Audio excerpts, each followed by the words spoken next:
Princess Summer and the Starling Crown. Once upon a time, there was a girl named Summer, in the bustling kingdom of Sun Hollow, no less. Princess Summer, to be precise. But not quite princess-like in demeanor. Denim jackets over dresses, rollerblading down castle halls, and a permanent entourage of a pet pigeon named Crouton were not quite what one would associate with royalty. Summer loved the sky. She would go up to the highest tower and sit for hours looking at the clouds, wondering what it would be like to fly. One night, looking at the stars on the roof of the castle, she noticed a shooting star that stopped in midair and stayed, beating like a heart.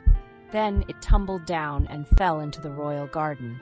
Thoughtless and inquisitive as always, Summer grabbed her flashlight and rollerblades and zoomed down. There, resting in a glow of shining feathers, was a crown. But not just any crown. It shone with stardust and took the shape of outspread wings. The moment Summer laid a hand on it, a flock of starlings erupted from the twigs and swooped overhead, emanating magic. A voice whispered in her mind, "The skies need a watcher, you've been chosen." Summer blinked. "Me? I can barely sit still for royal meals." Crouton cheeped and landed on her shoulder. A blast of wind swirled her off the ground by the ankles, and poof! Princess Summer was swept off the ground, wearing the starling crown. By the next morning, Summer was back in bed as if nothing strange had ever happened.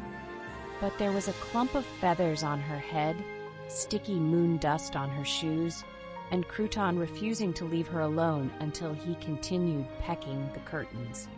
When Summer came to the table at breakfast, Queen Emerson's eye narrowed. "Something you want to share about last night?" But then, after skipping class once more on manners, Summer was drawn into the clouds by the crown. She soared above Sun Hollow, where a strange storm was brewing.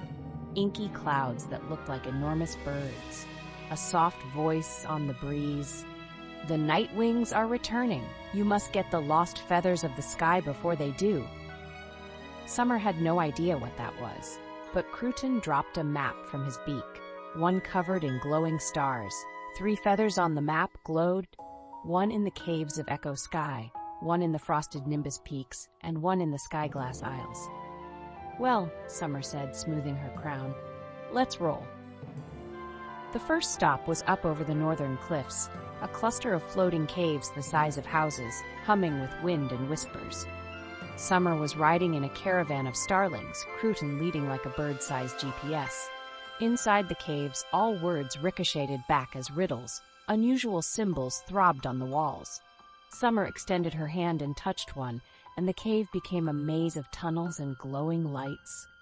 A shadowy form swooped past. It was feathered and smoked, one of the Nightwings. "Leave the skies, little queen," it spat. "Not a chance," Summer answered. In the middle of the maze stood a pedestal with a glowing feather. To reach it, Summer had to figure out the riddle of the cave.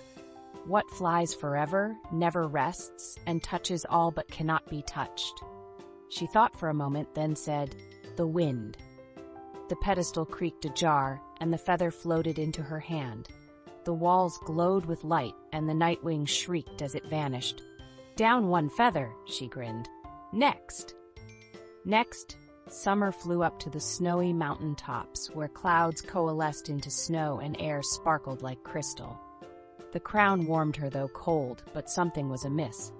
The winds did not whisper, growled. At the very top, she found an ancient griffin by the name of Tundrel, stuck in ice. The second feather glowed in his beak. "You must release me with fireborn of joy," he snarled. Fire of joy? Summer was perplexed. She remembered her favorite moments, dancing in the rain, flying for the first time, giggling with Crouton. Her crown shone and sent a beam of golden light, dissolving ice. Tundrel opened his wings and gave the feather to her. "Beware the storm," he warned. "It pursues you." The final feather lay on floating islands of clear glass, their peaks in the highest of skies. The islands mirrored all, memories, dreams, even terrors. Summer walked cautiously, watching her younger self slip and fall, her terrors magnified. "You're not strong enough," the thoughts declared. You're just pretending." "I may be pretending," she declared, standing tall, "but I'm still showing up." The islands shone with approval. The final feather appeared atop the tallest tower, guarded by a flock of shadow birds. Summer burst through them, crown ablaze like a star. Feather 3 achieved. With all 3 of her feathers in position, Summer returned to Sun Hollow. But the Nightwings had already gotten there. The kingdom's skies were dark, lightning flashed, and the palace floated above the clouds, captured by a storm. They want the skies to be for fear, Summer realized. She flew into the storm, facing the Nightwing Queen, a giant creature built out of smoke, darkness, and old sorrow. "Why do you fight us?" the Queen asked. "The skies are too wild for humans." "Then it's perfect for me," Summer answered. She drew power from the feathers' energies, wind, joy, and courage, and lit up the sky with a brilliant burst. The Nightwings screeched and scattered, their tempest unraveling into star fluff. Meanwhile, within the palace, the skies cleared. The crown gently lifted from Summer's head and hovered in midair. "You may return to your old life," the sky whispered, "or keep the crown and guard the skies eternally." Summer looked around. Her parents smiled expectantly. Crouton cooed. "Can I do both?" she asked. The crown glowed and rested on her head again. Compromise. Now each day, Summer was both a princess and a sky protector. She attended royal feasts periodically, governed astutely when she wasn't rollerblading, and protected the skies from above. Because sometimes the greatest rulers are those who dream with their eyes open.